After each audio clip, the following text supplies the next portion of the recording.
আমি ব্যক্তিগতভাবে এটা মনে করি যে দেশে একটা রাজনৈতিক শূন্যতা রয়েছে, চলছে। এটা একটা বিপজ্জনক এবং সেটা বিএনপির জন্যও কিছুটা কঠিন অবস্থা।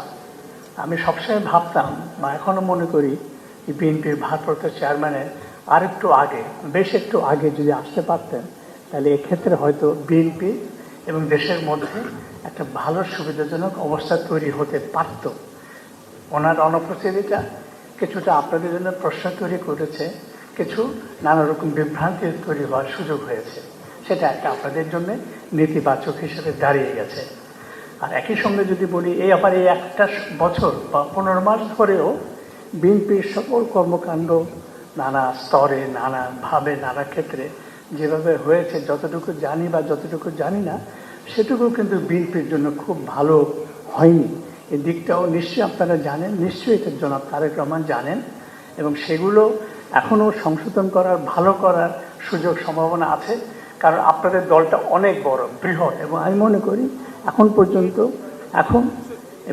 পর্যন্ত বিএনপি বাংলাদেশের সর্ববৃহৎ দল, এটা স্বীকৃত। আর আমাদের জরিপ যেটা আমরা করেছি, আমরা এটা বিশ্বাস করি যে জরিপ এটা মোটামুটি সত্যের কাছাকাছি বা মানুষের চিন্তা জগতের কাছাকাছি। সেখানে বিএনপি কিন্তু বৃহত্তম দল হিসাবে এসছে এবং নির্বাচনে অনেক বেশি ভোট পেয়ে তারা বিজয়ী হবে, সেটা কিন্তু আছে।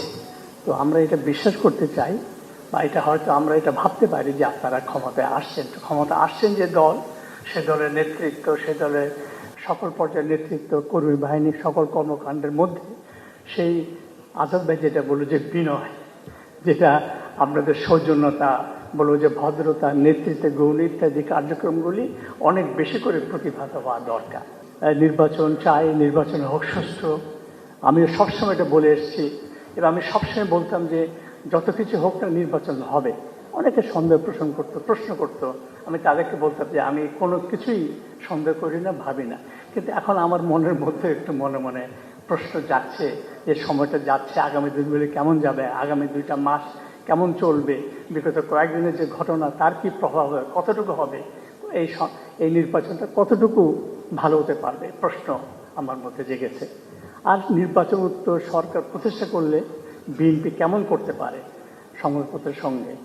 আমাদের অভিজ্ঞতায় বিগত 50 দশকে আসলে কোনো সরকার আমলে সংবাদপত্র শিল্প নানা কারণে খুব ভালো থাকতে পারেনি, নানা রকম সমস্যার মধ্যে দিয়ে গেছে।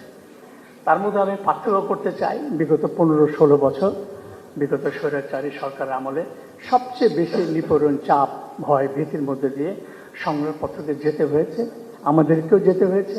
কারো কারো ক্ষেত্রে এটা ভয়ঙ্কর রূপ ধারণ করেছে।